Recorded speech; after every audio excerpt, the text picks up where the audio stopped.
Magsaing ka ng extra, tiyak na mapaparami ka ng kain o mapa-extra rice ka sa ulam natin ngayong pork chop steak.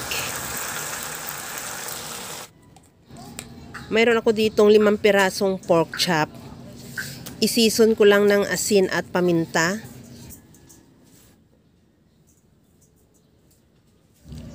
Maglagay din ako ng toyo at oyster sauce.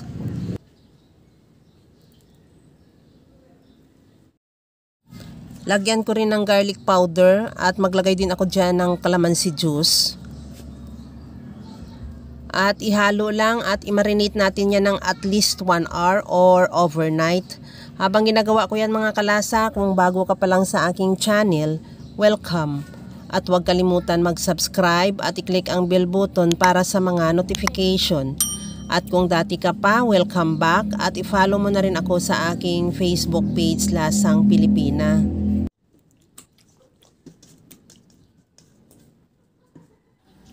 After 1 hour, magpainit ako ng mantika sa kawali at iprito ko na rin yung pork chop.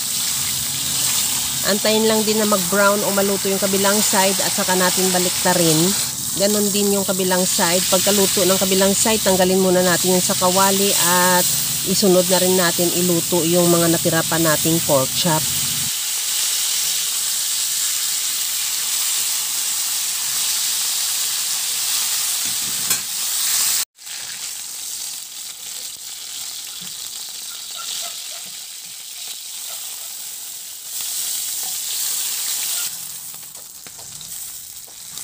Sa disim na kawali, igisa ko na yung bawang.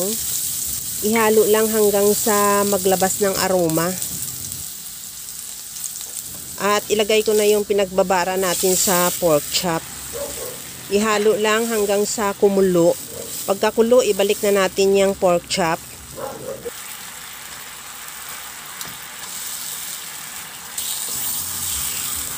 At baliktarin na rin natin yung kabilang side para yung kabilang side naman magkaroon ng sauce. At maglagay na ako ng tubig. Nakadepende sa dami ng pork chop mo yung dami ng tubig. Takpan at pahinaan yung apoy at isimmer hanggang sa maglambot na rin yung pork chop. At the same time, mag-reduce na rin yung sabaw. At from time to time, baliktarin natin para yung lahat na part o lahat na side ng pork chop magkaroon din ng timpla o lasa ng sauce. At sa puntong ito, maglagay na ako ng sibuyas. Depende sa iyo kung gaano karaming sibuyas ang gusto mo. Kung mahilig ka sa sibuyas, pwede mo dagdagan, pwede mo rin bawasan kung hindi ayaw mo ng marami. Ihalo lang hanggang sa maluto lang din yung sibuyas. At ready to serve na yan yung ating napakasarap na pork chop steak.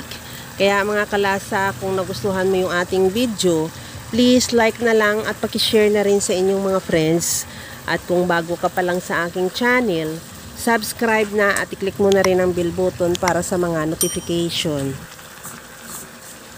Okay na tong ating pork chop steak. Hanguin na lang natin at ready to serve na. Kaya mga kalasa, alam ko kayang-kaya mo tong gawin dahil sa sobrang simple at napakadali niya lang lutuin.